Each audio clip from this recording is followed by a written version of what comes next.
Hello, friends. This is the AlphaList podcast. I am your host, Toby. The goal of the AlphaList podcast is to empower CTOs with the info and insight they need to make the best decisions for their company. We do this by hosting top thought leaders and picking their brains for insights into technical leadership and tech trends. If you believe in the power of accumulated knowledge to accelerate growth, make sure to subscribe to this podcast. Plus, if you're an experienced CTO, you will love the discussion happening in our Slack space where over 600 CTOs are sharing insights, or visit one of our events. Just go to alphalist.com to apply.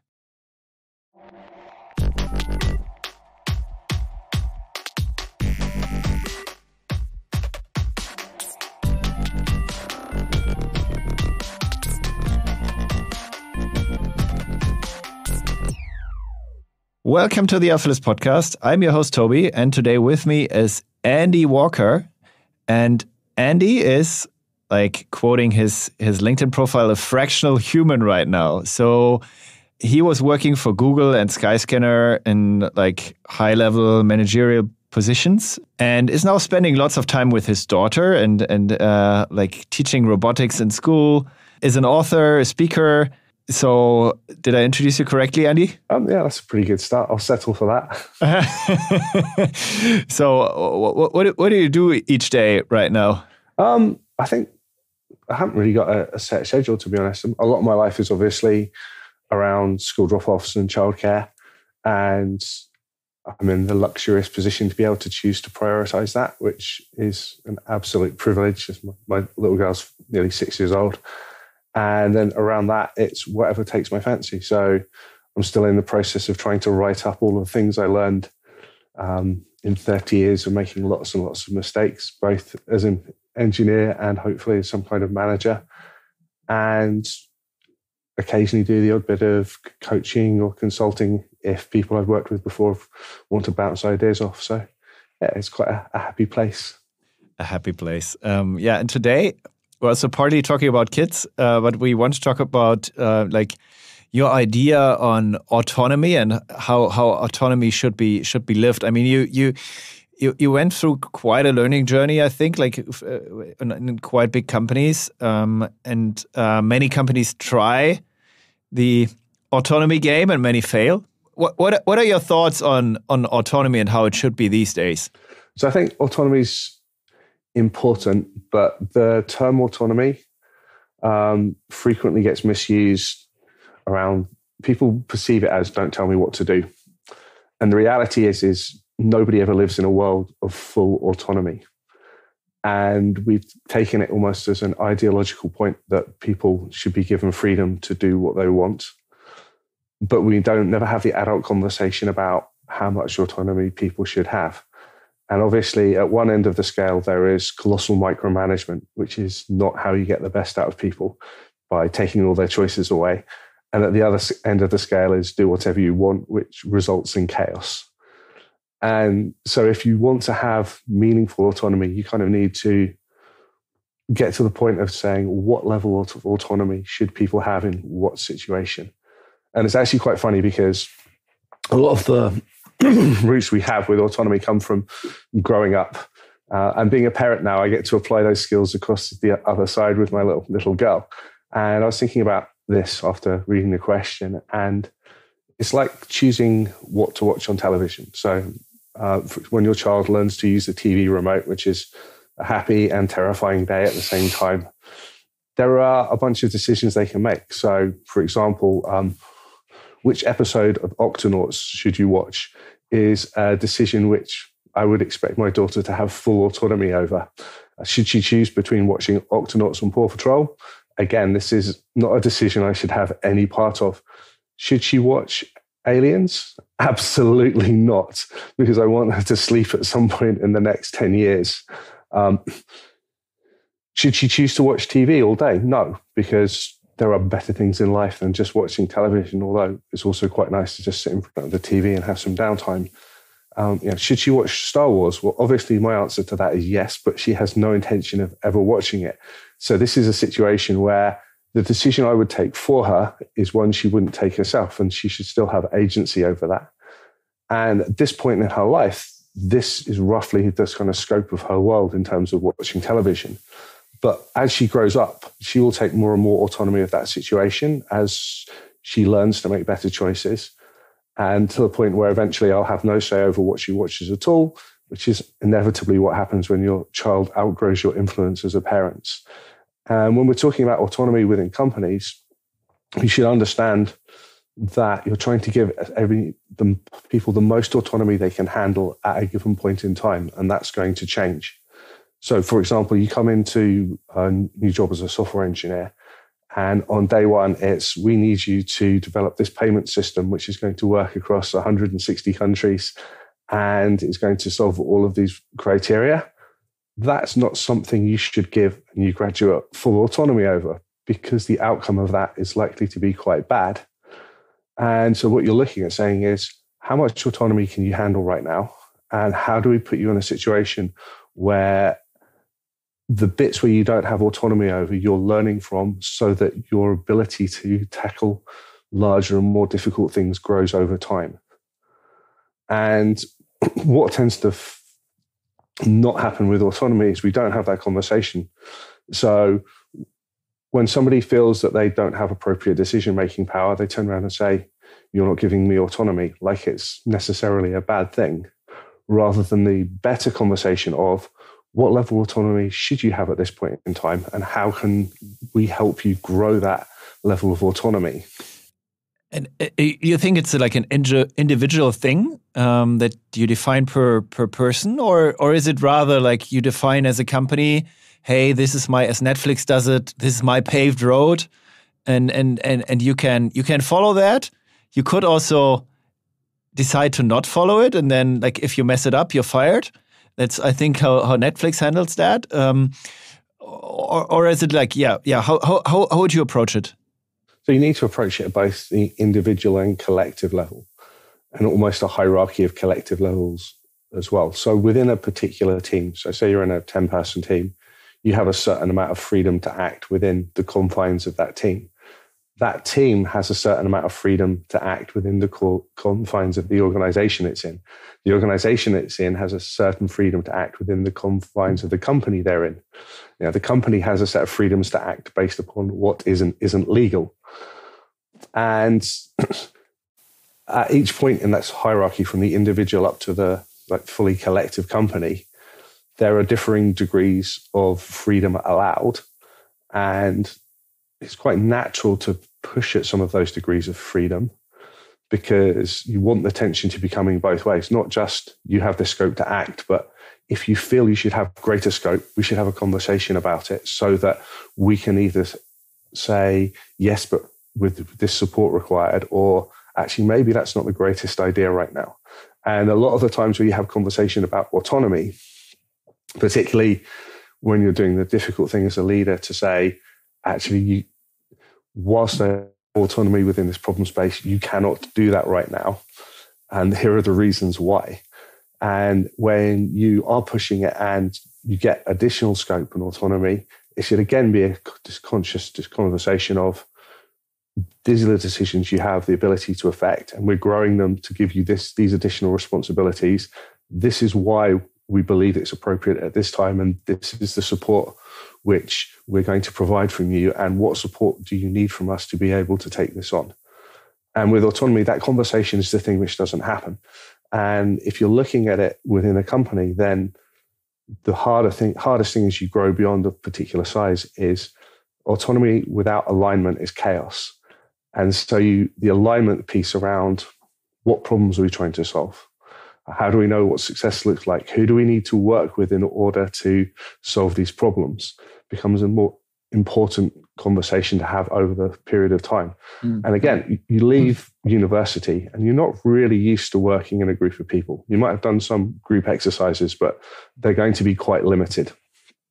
You start your first job, particularly if you're working in a non-trivially sized company, and you're working in a team, but that team's working in a bigger piece. And you've never been trained in the skills to, how do I actually define what a good outcome for something is? Because you're given assignments and the outcomes provided for you and the problems provided for you. And so when somebody starts in a company, it's, okay, let's work together to solve this problem. as you progress through that company, the conversation becomes, should we solve this problem?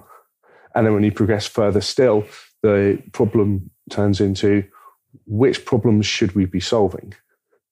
And it's very easy to take that initial thing of like sort of the day-to-day individual contributor where you know what problem you're solving and it's very clear what the next step is, to the next level, which is how do I start making sure the problems we're working with are aligned with other people, to the next level, which is of the problems we've been given, should we be working on them? And then finally the step of, right, what are we actually trying to achieve as a company here?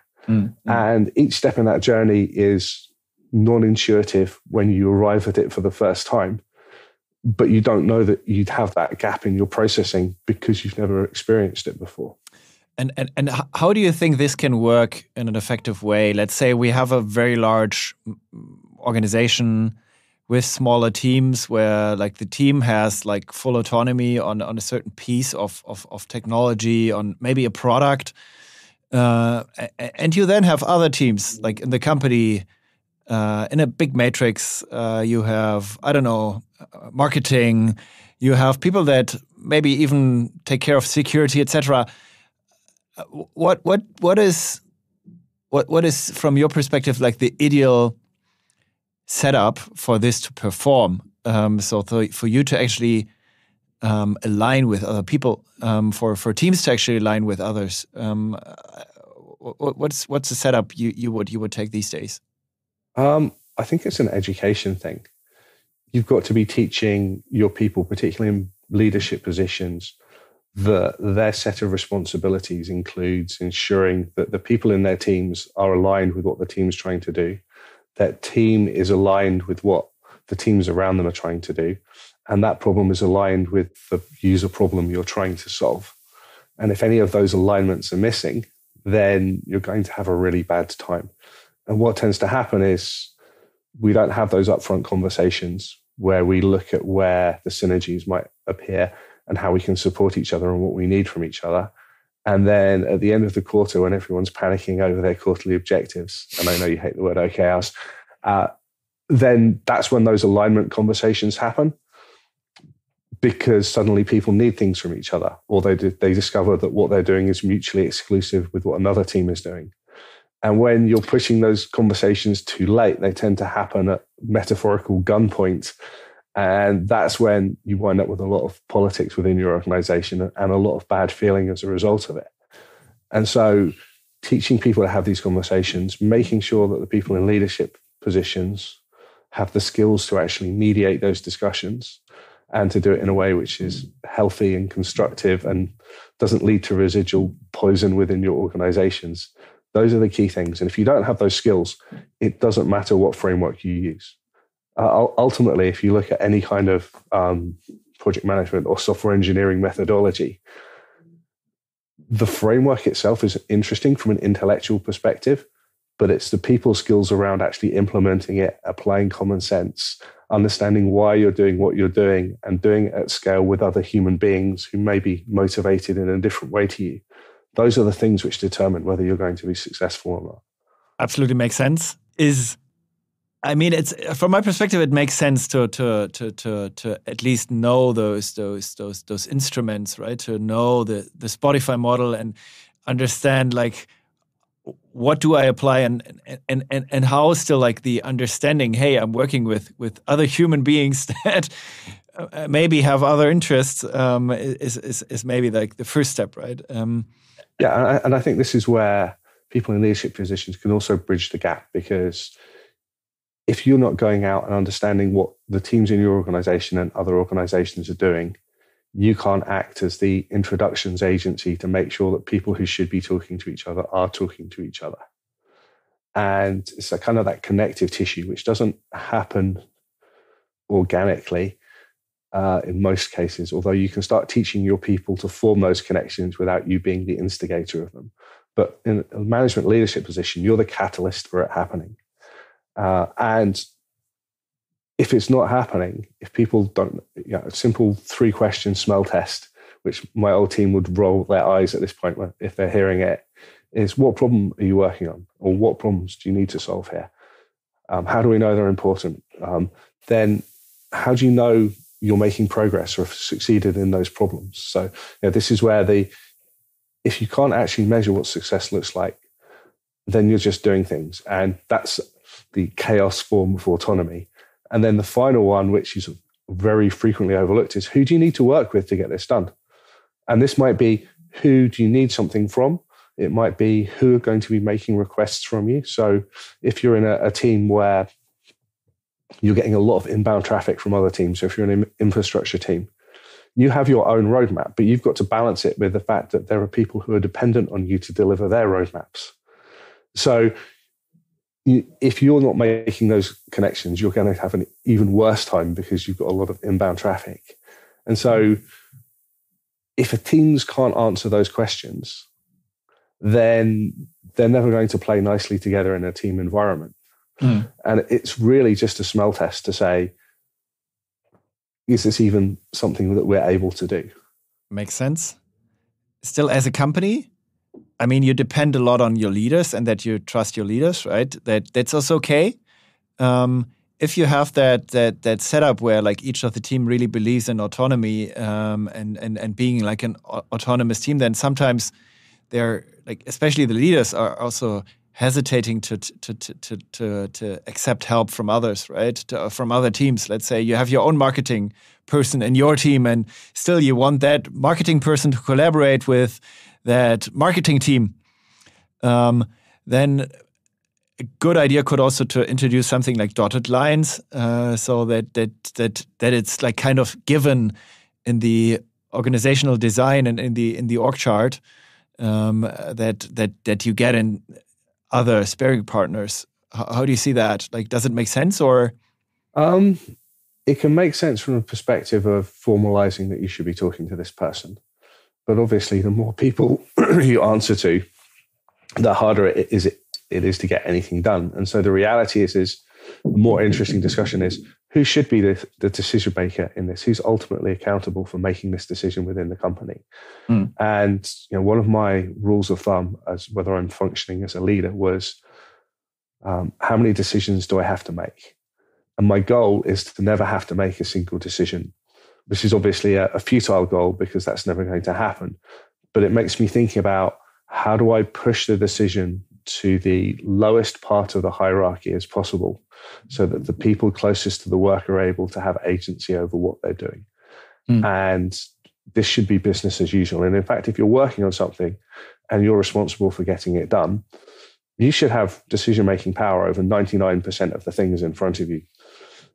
The interesting case is the edge case for that 1% where what you're working on may be mutually exclusive to another team. So having a conversation early and saying there is a misalignment here means we can now say, well, what is the misalignment? What decision do we need to have made here? And how should that decision be made?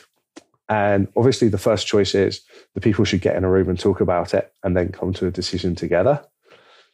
And then your job as a leader, firstly, is to make sure they get in the room and have that discussion. And then if they need to escalate it further, that they know who they should escalate it to. And then when they escalate the decision, they escalate together with the agreement on how the decision is going to be made and that they'll commit to the decision after the event. That's very clear. I just think that this example that I brought with the marketing person, let's say you're a technical leader, you have a marketing person in your team, then it will be hard to like or like accept that maybe in those marketing cases you're not the ideal person to decide, but you maybe rather ask the marketing team in many cases, right? Yeah, I think so. I think that when you have multidisciplinary teams, you've got the people from different disciplines are kind of the representatives of their discipline looking at the bigger picture.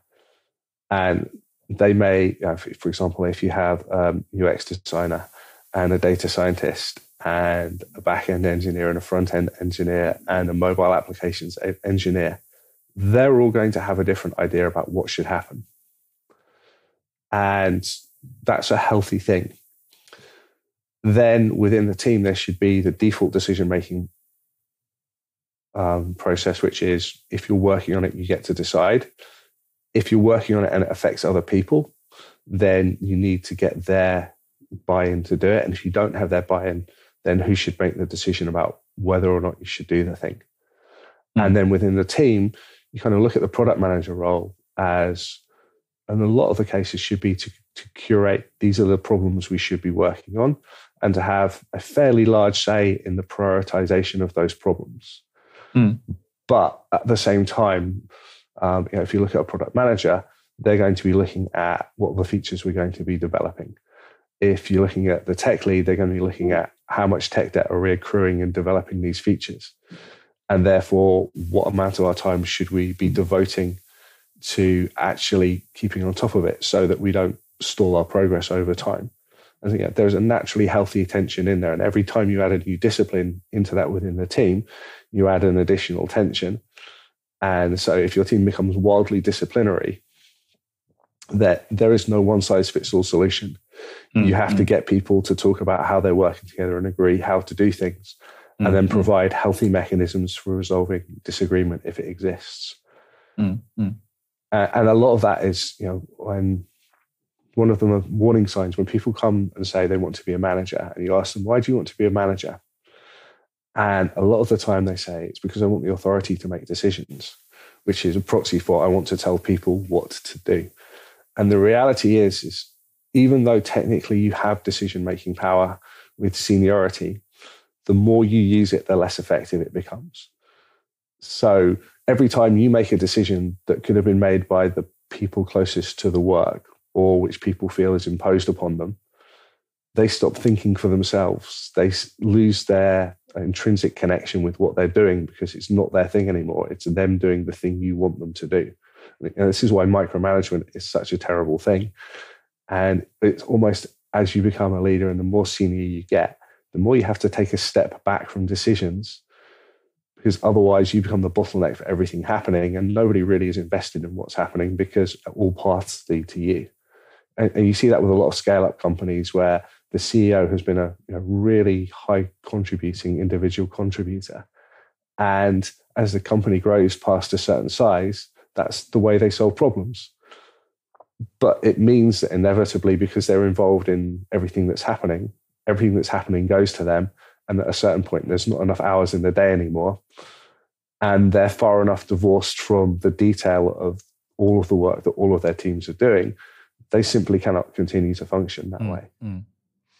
But that's ideally a realization you have before you're CEO of a company, right? And that like leaders learn throughout the way. I think typically you have that realization after you've experienced the hard lessons for it. People can tell you that it's coming, but until you've lived through it, it's very hard to give those warnings any particular kind of credibility. And it's the same when you become a manager. So you become a manager and hopefully your manager sits down with you and tells you that, welcome to your new career, a career for which you've had no formal training and have no academic basis for understanding what makes a good manager or a bad manager, just a set of experiences which you've had up to this point. And we're not going to tell you what the best use of your time is. And in fact, that's going to be different for every new manager starting. We're not necessarily going to tell you what skills you need to develop to be effective in your role, but you don't have them and you won't know that you don't have them until you run into a problem. Yeah, and it's the same thing at any point in the chain. So even becoming a manager of a small team is a completely different job to being a tech lead within that team. Being a manager of managers is a completely different problem from being a manager of a small team. Running an entire organization is another step up from that, and running a company is the same thing again. And ultimately, if we don't embrace the fact that we're stupid at every point in this journey, we're setting ourselves up to failure. But we're not just setting ourselves up to failure because we have people we're responsible for. We're setting them up for failure as well. Yeah, and in Germany there's a saying, der Fisch stinkt vom Kopf, the fish stinks from the head, and that's true in so many cases. Absolutely. And one of the things I did at Skyscanner, which I took a lot of pleasure out of, although probably didn't end the way I wanted to, was look at what does it take for a team to be effective?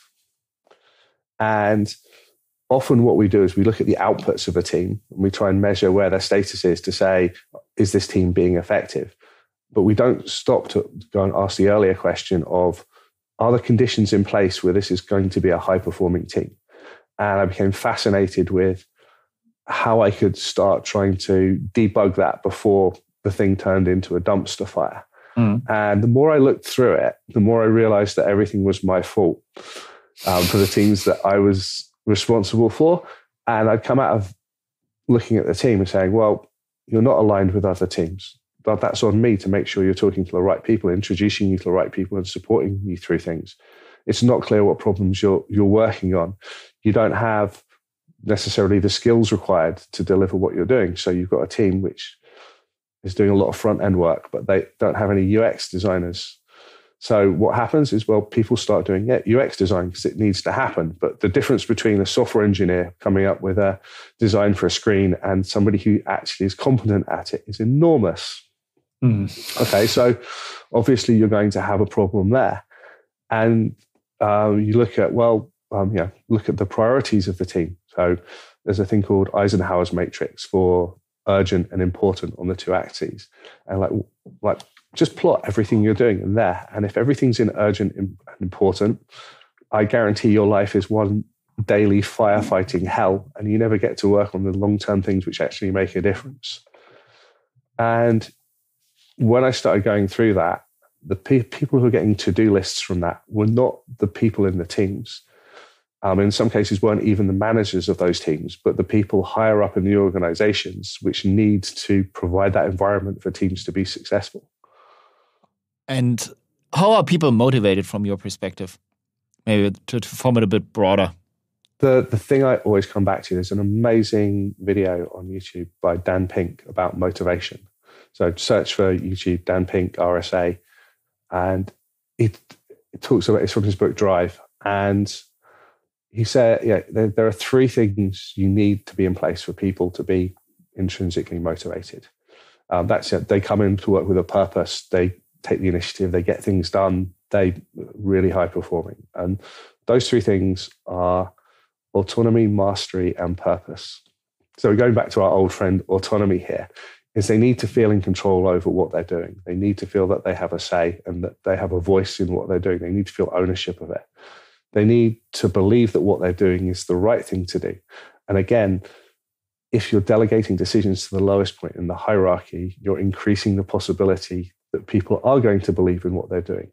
If you're able to communicate the vision of what you're trying to achieve with clarity, and it resonates with people, they're going to feel that what they're doing is the right thing and is just. So, for example, if you were working at a social media company and your boss told you that your job was to sell the contact details of everybody in the company, you're not going to have a strong sense of purpose there, because I'm relatively certain it's going to clash with your internal moral compass. Whereas if you're trying to do something like, well, we want to make it as easy as possible for people to find what they're looking for, that, Google's original purpose of organize all of the world's information and make it universally accessible, that was a vision that people could look at and say, I want to be part of that. If their vision had been, we want to get all of the users in the world and lock them into our platform and sell advertising to them, that's not going to resonate in the same way. But if you're in an ads team, then you can tie it into say, well, in order to pay for all the infrastructure to do all of this stuff, we need to actually make some money to fund all of this, unless people are willing to pay a subscription. But we should do it in line with those principles. And so if you look at sort of the original AdSense, where for whole classes of query, the paid for search results were better than the actual search results. So if I type BMW into my web browser right now, then I'm going to get a whole bunch of things from the BMW main site. But I'm also going to get a whole bunch of adverts for BMW dealerships nearby, because that might be a search which leads me to buy a car. And so depending on what my intent is for those two queries, if I'm interested in learning about a BMW, then the organic results might be very useful. If I'm interested in actually spending money on a BMW, then the paid for results are going to be useful. And one of the reasons Google was wildly successful was they managed to tie even the less altruistic things into that central purpose. And then the final thing is mastery, which is growth, which is the ability to learn new skills and also become more proficient in the skills that we have. And if you look at each person within the team and you say, do they own what they're doing? Do they have the right level of autonomy with what they're saying? And it's not a yes/no question. It's a very sliding scale for autonomy based upon the person, where they're at in their career, and their relationship with the team. Do they believe in what they're doing? Do they think what they're doing is making a positive difference? And are they actually going to grow individually and in their career by doing what they're doing?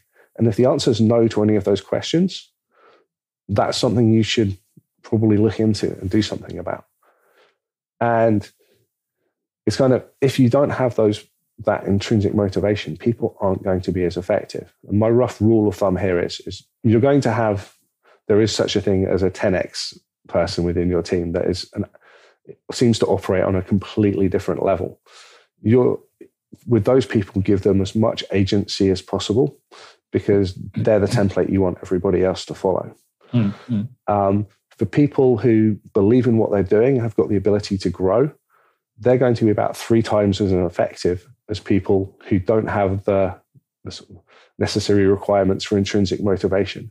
And for the people who none of those things are true for, they're actually going to be a drain on the team, because they have no benefit coming out of it. They don't feel that they own what they're doing. They aren't growing from doing what they're doing, and they don't believe in what they're doing. Those are the people who'll drag their feet. They'll challenge everything. If the only way to get them to do things is to tell them what to do or let them go off on a random crusade. And if you tell somebody to do something and they don't believe in it and they don't feel they have agency, they'll drag their feet like a sulky teenager, and they won't actually take any initiative or get things done. They will do the bare minimum to do what you've told them to do.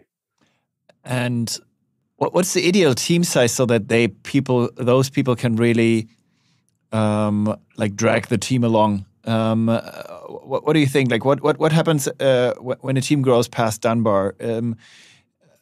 How can you maintain effectiveness and the right autonomy level? Okay, so even before you hit Dunbar, then any team over about 10 people, they're going to be enough people in the team that they're going to struggle to effectively communicate, because every new person adds a new relationship between those people. So if you've got 3 people in the team, you've got 3 relationships in the team. If you've got 4 people in the team, that goes up to 6 relationships. And by the time you get to 10, you're pushing nearly 100. So if you grow past a particular size for like a unit of work, then that's going to have a problem anyway. And in fact, like the ideal sort of sub-team size is kind of 3 to 5 people, I would say, maybe 2, but try and avoid 1s, because people working alone in a vacuum tend to get lost quite easily, and it's motivating bouncing ideas off another person. Too many people, and it's just going to be a whole life of people missing out on things. And so you kind of organize a team, because that's a level of information sharing you need, even if they have several major sub-problems they're associated with. When you get past Dunbar's number, then human beings can't maintain that number of relationships individually. And that's bearing in mind they're also going to have individual relationships outside of work as well that they're hoping to maintain. And so that's where all of your communication, which worked, where everybody knew what everybody else was doing, just stops working. And it's not a gradual thing. It's just one day you suddenly find people, the left hand not knowing what the right hand is doing all over the place. And you ask yourself how this happened, because there were no early warning signs to tell you that this was going to happen. And then you have to unpick the damage that's caused, because people have headed off in misaligned directions. And the further they go in that direction, the more they're going to resist being aligned towards a common direction afterwards. So I think it's breaking. Anytime you get past Dunbar's number, it's how do you subdivide it into smaller pieces? And where the smallest unit is kind of the team, which is anywhere between sort of 5 to 10 people, then an sub-organization on top of that might be 40 to 50 people. But again, it really depends on the problems you're working on. Some problems can be divided down quite easily that way. Some problems might need a larger team. Some problems might need a smaller team. And another danger here is thinking that there's a one-size-fits-all solution and sort of hiring people to fit your one-size-fits-all solution. So it's like a football team where you bring players in to fit your system, impose your system on the players, or play the best system you can with the players that you do have. And of those, the most desirable is do the best you can with the people you do have, because they're all going to have wildly different capabilities. Despite what the industry keeps trying to tell us, human beings, particularly engineers, are not fungible in any way, shape, or form. And we should stop trying to treat them as numbers on a resource sheet and start treating them as individuals. And better than that is that you hire the people to fit into the system you want to play. And the worst one is you have a rigid system and you try and fit people into it irrespective of their actual capabilities. So I've seen horrifying things like all teams should be 6 people in size. And of those 6 people, you want 2 at entry level, 2 at the next level up, and 2 at senior level, because that's how we're going to support career development. And then I've been to meetings where people have pulled up metrics on this and started trying to manage the company based upon adhering to those metrics. Those are the meetings which make me die a little inside as a human being. So how dead are you inside these days?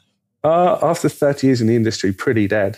I think there's a flicker of life somewhere. But it seems that over the course of my working career, there have been incredible strides taken in terms of understanding what healthy teams look like and what high-performing teams look like, both in business and in sport. That some of the writing which is out there these days is just astonishing. You open books and it's like a bomb going off in your head as to how did I not notice this before? This is so obvious. And yet, despite all of this material being out there, we don't seem to be doing a lot better than we were doing about 30 years ago. And in fact, in some cases, we appear to be going backwards. Very good conversation, and lots of meat to the bone already. I still wanted to do like a little rapid fire round with you, and really like give you very short time to answer a question. Still have very meaty questions. So very short. One word to describe your management style. I'd hope that it's nurturing. But I imagine depending upon which state you catch me in, people might find it to be that or quite impatient. But I'm also aware of the demons I have within inside myself. So, yeah, I'd like the word to be nurturing. Okay, that was way more than one word, but best book on team autonomy. I think you already answered it, right? I'd say Turn the Ship Around is the best book. Turn the Ship Around. Okay. Every time I recruited or promoted someone to a management position, I bought them a copy of that book and told them to read it. One common mistake leaders make with autonomy. Giving too much of it. Okay. And being afraid to step in lest somebody turns around to them and says, "You're taking my autonomy away." Most overrated metric. In what sense? I'm going to go with daily active users. And I'm going to go with that because of Facebook. And it's a metric which becomes horribly gamed and leads to really bad outcomes if you're trying to build software based upon that. I could expand on it. I probably should. So daily active users is basically saying, it's a proxy for saying how engaging is my product, as in how often do I want people to, or are people coming back to it, which as a proxy for how valuable do they find it can be very useful if it is applied with common sense. But when you run into Goodhart's law of when a metric becomes a target, it ceases to be a good measure, then you wind up with the situation of, well, if this is the thing which we're judging success by, then my success is measured by how often I can get people to look at my part of the system. So I'm going to do everything possible to get people to look at my part of the system, which is why you do horrible things like send millions of notifications to people, or when they switch off all notifications to your product, you release a new version which sneakily turns the notifications back on. And when you start looking at how do I manipulate my users to look at my product more rather than how do I satisfy my users' needs with your product, you're solving the wrong problem. Perfect follow-up question. Is work-life balance a myth? No.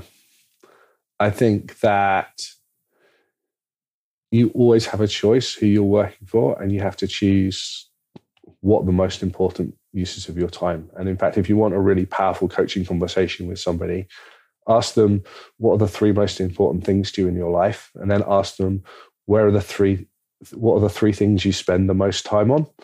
And if the answers to those questions aren't the same, you've got somebody who's going to get lost pretty quickly. And at a point in your life, it may be that work is the single most important thing to you in your life. So when I just graduated, I worked very, very long hours because I was excited about starting this new thing. When I became a parent, that was not true anymore by a long stretch. And in between, I had varying degrees of realization about the necessity for having other things in your life. So I think it's important to keep the boundaries so that you're excited about the things you're doing. And so you're doing the things which are important to you. And there's no right or wrong work balance. It depends on a person-by-person basis. So some work-life balances are obviously unhealthy and people should take a long, hard look at themselves. So for you, that realization came really with having kids or having a kid? I think it came beforehand, to be honest. I think it came about 10 years before having kids. I looked at what I was doing and I asked myself the question of, do I want to be doing this in 20 years' time? Or will I even be able to do this with the same intensity I am in 20 years' time? And this letter, there was a conversation I had with an Australian guy in the Himalayas who was originally an Olympic cross-country skier, and he'd cross-trained to be a doctor. And he'd cross-trained in his sort of mid to late 30s, and he was a little over 50. And he said that all of his peers who went straight to university at 18 and were the same age were bored out of their minds now because every day was the same thing. And so they were just repeating the same things. They weren't really growing. Whereas for him, every day was a new experience, and he was excited to get up and learn new things and try new things every single day. And that conversation kind of lit a bomb off in my head where it was actually, there are only so many ways you can write a for loop. There are only so many ways you can do that. What happens when those things cease to be as interesting for me? How do I plan for getting to that situation? Because I'm not going to work right up until the point that I die. And in fact, working probably unhealthy hours at that point in my life isn't going to be something I can carry on past a certain age. So I started having those conversations with myself about that time. And so when children came along, it was quite natural to say, well, what's the most important thing to me? Well, my child. Where am I spending my time? Not my child. What do I change to make this a situation where I'm investing time in the things that I think are the most important? Okay, I need to look at whether my career can do that and get myself to a position where I'm able to make that decision. Good. The rapid fire round isn't as rapid as I thought, but really valuable. I'm not good at yes, no. I'm not good at yes, no questions. In fact, frequently what I do for people who ask me closed questions is I answer yes and no to force them to ask me, what do you mean? And I say, well, in this situation, I'd say yes, but in this situation, I'd say no. And here's how I'd make the decision between them. So one piece of advice for new leaders. Is be curious. You have to learn. If you're not going to treat this as a new job for which you're not equipped, you're going to struggle and other people are going to struggle with you. Then my most beloved outro question. So you actually left hidden feature, an Easter egg in Skyscanner. I just figured out. It's a yes. It's in the date picker. And with some tricks, like some DOM tricks, you can actually select a date in the past and define a name, and that makes you actually travel physically back in time. And I'm just disclosing that now. We now have the chance to try out that feature and travel back in time into your past, into the year 1997 when you worked as senior consultant at Netscape. And we now observe yourself for a while. I don't know what you did there as senior consultant. You can let us know. And you now have the chance to whisper something into young Andy's ears. What would it be? It would be better with people, I think. It's learn about people are not random meat bags. They operate on a set of principles which you currently don't understand. And the time you invest in understanding those principles will make you a better human being. Good answer. Thanks a lot, Andy. It was really fun talking to you. Hope to meet you in person at a certain point. And thanks a lot. Have a great day. Bye-bye. Bye.